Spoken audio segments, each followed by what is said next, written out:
Hello friends. हमारी आज की वीडियो का टॉपिक है इंडेक्स रीबैलेंसिंग। जब भी इंडेक्स रीबैलेंसिंग की बात होती है तो हमें दो चीज़ें सुनने को मिलती है। किस शेयर को किसी इंडेक्स में जोड़ा गया और किसे इंडेक्स से निकाला गया। दूसरा, किस शेयर की वेटेज इंडेक्स में कम हुई है और किस शेयर की वेटेज को इंडेक्स में बढ़ाया गया है।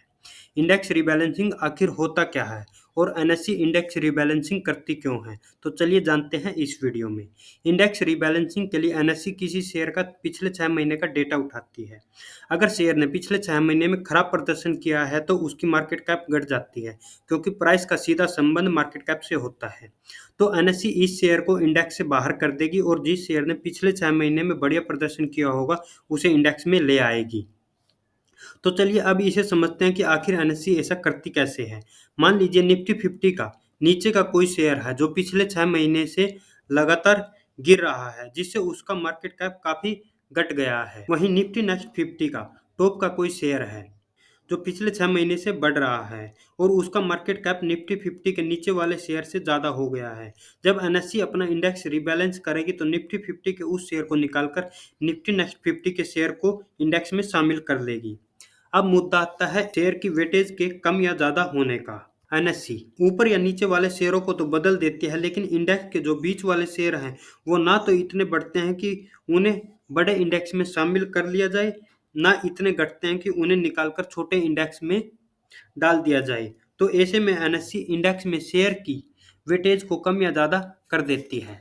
मान लीजिए निफ्टी 50 का 20 नंबर का कोई शेयर है जिसने अपने से ऊपर वाले शेयरों के मुकाबले बढ़िया प्रदर्शन किया है, तो एनएससी जब इंडेक्स रीबैलेंसिंग करेगी तो उस शेयर को की वेटेज को बढ़ा देगी और जिस शेयर ने और शेयरों के मुकाबले खराब प्रदर्शन किया होगा उसकी वेटेज को घटा देगी। अगली रीबैलेंसिंग तक शेयर इसी क्रम में रहेंगे। 1 अप्रैल से लागू होने वाली नई रीबैलेंसिंग में किस शेयर की वेटेज को बढ़ाया गया या घटाया गया और किस शेयर को किसी इंडेक्स से बाहर किया गया और किसे इंडेक्स में जोड़ा गया है, उस पर बात कर लेते हैं। सबसे पहले शुरुआत करते हैं देश की 50 सबसे बड़ी कंपनियों के इंडेक्स निफ्टी 50 से। निफ्टी 50 में शेयरों में तो कोई बदलाव नहीं हुआ है, लेकिन कुछ शेयरों की वेटेज में बदलाव किए गए हैं। इस बार सबसे ज़्यादा बदलाव बैंकिंग सेक्टर की वेटेज में किया गया है। निफ्टी 50 इंडेक्स में बैंकिंग सेक्टर के जिन शेयरों की वेटेज को बढ़ाया गया है उनमें एक्सिस बैंक, जिसकी वेटेज को 3.1% से बढ़ाकर 3.2% कर दिया गया है। अडानी पोर्ट 0.7% से बढ़ाकर 0.8%। बजाज फिनसर्व, जिसकी वेटेज को 1.2% से घटाकर 1% कर दिया गया है। कोटक बैंक, जिसकी वेटेज को 3.4% से घटाकर 3.3% कर दिया गया है। सबसे बड़ा उलटफेर बैंक निफ्टी इंडेक्स के शेयरों में हुआ है। बैंक निफ्टी में एचडीएफसी बैंक की वेटेज 26.9% से बढ़कर 27.2% हो गई है।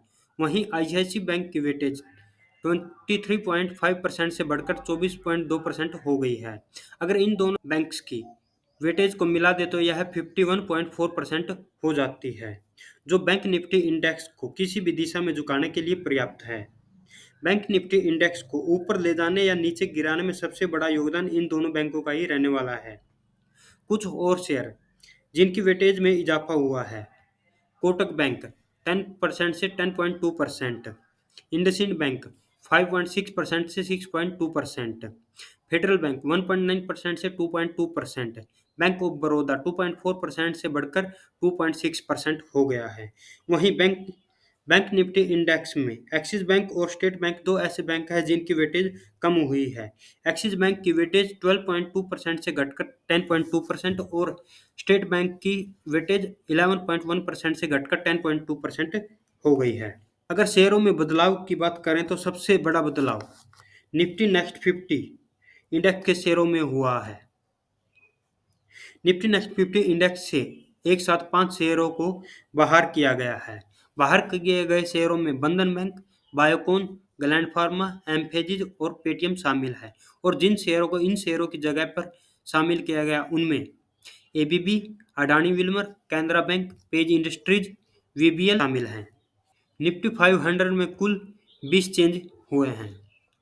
वहीं निफ्टी मिड कैप 150 में 13, निफ्टी स्मॉल कैप 250 में 23 बदलाव हुए हैं।